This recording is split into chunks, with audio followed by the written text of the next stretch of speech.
Après la visite du musée de Lahore qui fut extrêmement intéressante, nous allons à l'aventure dans la ville.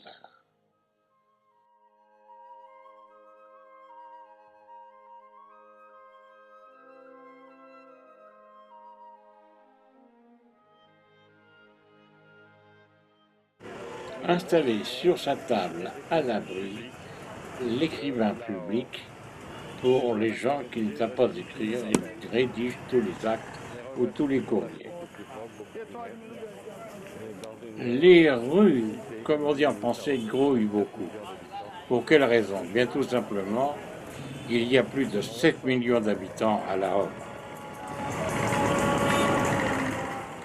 En 1989, à cette époque, nous échangeons facilement des sourires, même si l'on ne pouvait pas parler la langue haute.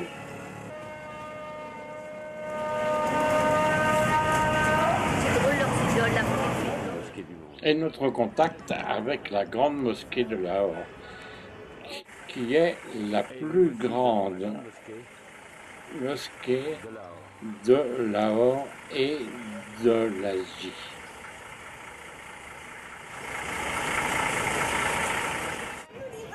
La mosquée Bazir Khan fut édifiée sous les ordres de Shah Jahan.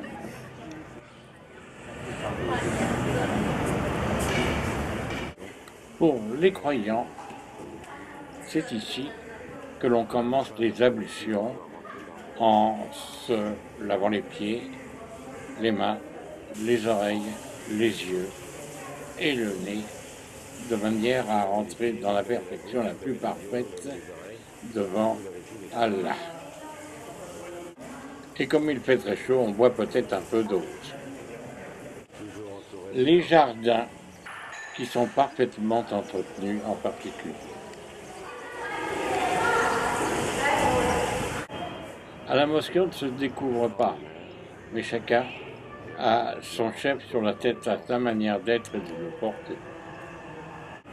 De par cette cour, l'on voit l'immensité de la mosquée et de voir le nombre de pèlerins qui peuvent, et de gens qui viennent prier en cet endroit.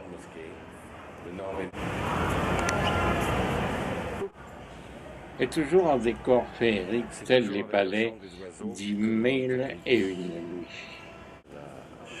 Toujours de beaux tapis étendus sur le sol, de manière à ce que les pèlerins puissent se reposer et se décontracter avant la grande prière. Sans oublier les éventails partant de grosses chaleurs. C'est la perspective du lieu de prière général, du centre général de prière. Parmi tous ces jardins qui entourent la grande mosquée, des gens viennent se mettre à l'abri du soleil et de la chaleur.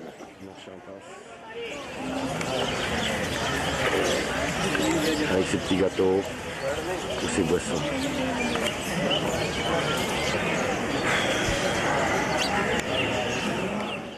Encore un des bâtiments richement décorés, comme vous pouvez l'apercevoir.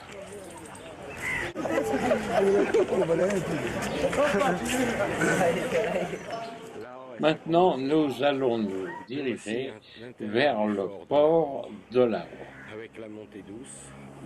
la montée des éléphants. Ici, voilà encore des protections du fort.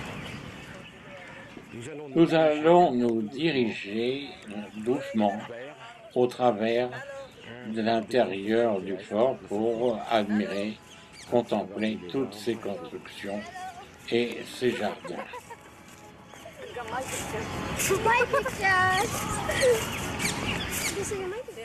Ce qui est extraordinaire dans ce voyage, dans cette visite, ce sont les échanges et les contacts que l'on peut avoir avec l'ensemble de gens.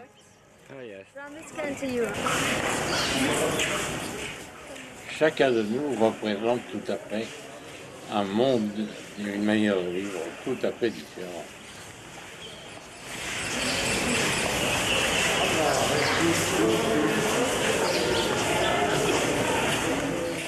Sous nos yeux, la partie centrale du fort. Ça pourrait être certainement le palais.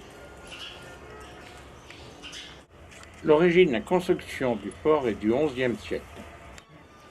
Voici la salle d'audience, très large comme vous pouvez en juger autour, de manière à accepter un maximum de visiteurs ou d'admirateurs ou de contemplateurs.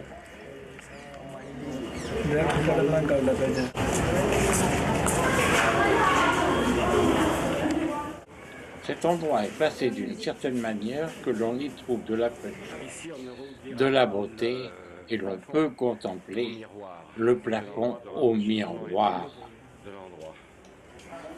D'autres plafonds sont différents. Pierre ou marbre travaillé pour laisser passer l'air entre chaque habitant et de pouvoir avoir la vue vers l'extérieur, sans être vu, évidemment.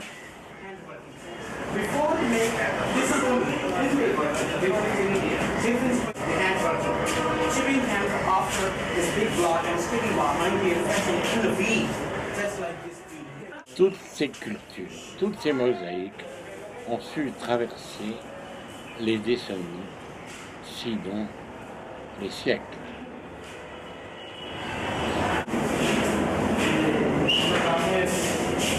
Un dôme en verre.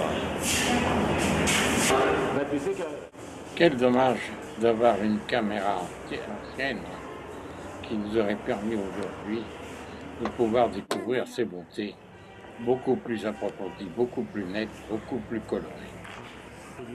Mais c'est l'évolution des temps.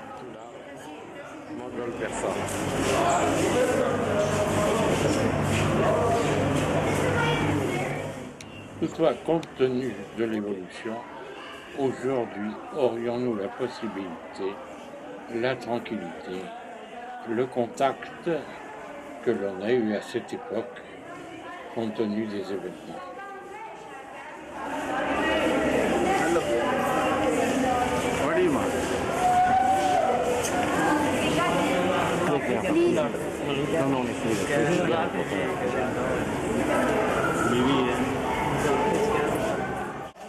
Par contre, que de souvenirs de cette époque d'il y a 25 ans. Par sa position, le fort semblait avoir une position stratégique énorme, compte tenu qu'il est en élévation et avec une vue dégagée sur tout l'environnement.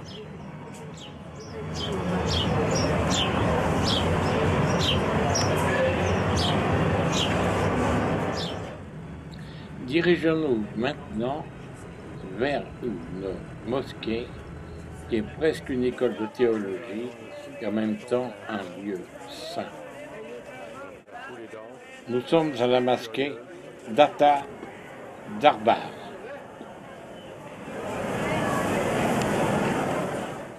Mais avant de pénétrer dans ce lieu, là nous sommes obligés de laisser nos chaussures au vestiaire. Pas besoin de faire des ablutions pour nous visiter.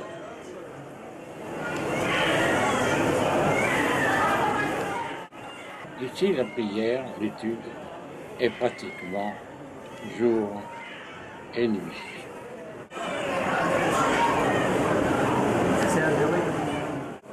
Toujours dans un décor de marbre.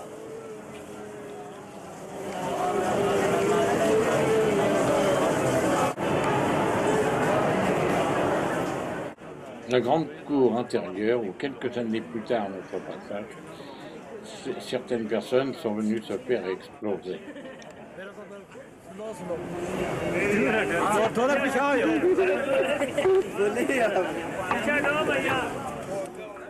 Curieux cet engin, on a l'impression qu'elle veut nous photographier, nous filmer. Oui, c'est bien vrai, et tout le monde s'y prête facilement. Ici, le tombeau du saint Hazrat Sayed Ali bin Ousmane Aghveri. Prends-les tout le monde.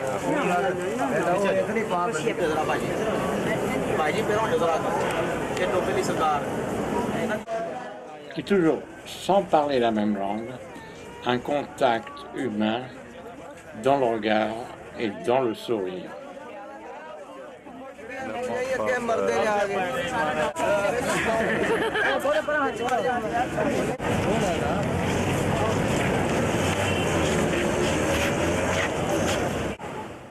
La beauté d'un autre minaret dont je ne vous dirai le nom, je ne m'en souviens pas, et auquel nous allons pénétrer dans la salle de prière, qui mérite un petit coup d'œil par sa beauté de sa décoration.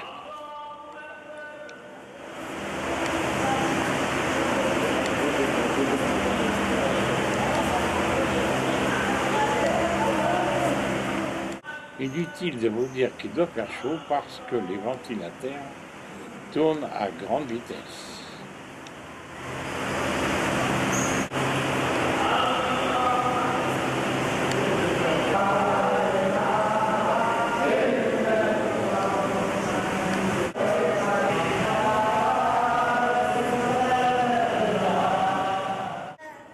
Toujours ces portes passeuses. Entre autres, vous pouvez en juger, il existe aussi des trains au Pakistan. Un réseau ferré très important.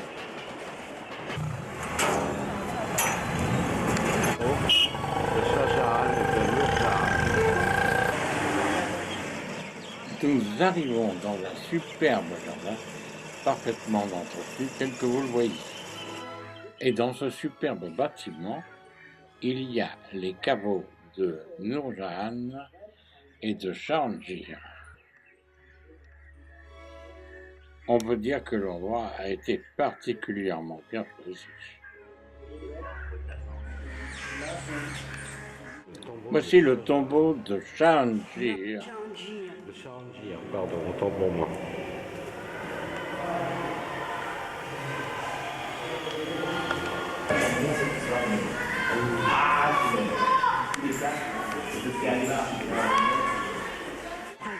Sur ce bâtiment, une splendide tour de prière.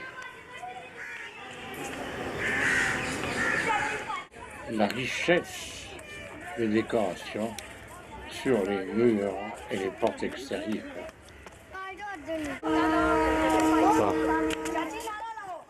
Les visiteurs de sympathiques écolières, semble-t-il.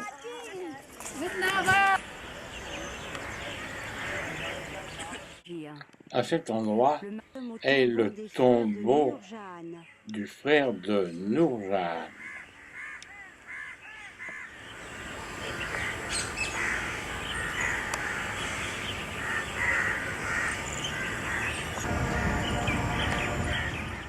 Une vue extérieure sur le tombeau de Noor Jahan. Bazar, il y en a dans les parcs. Et là, la petite Noor Jahan. Comme vous pouvez en juger, sont nombreux les cénotaphes.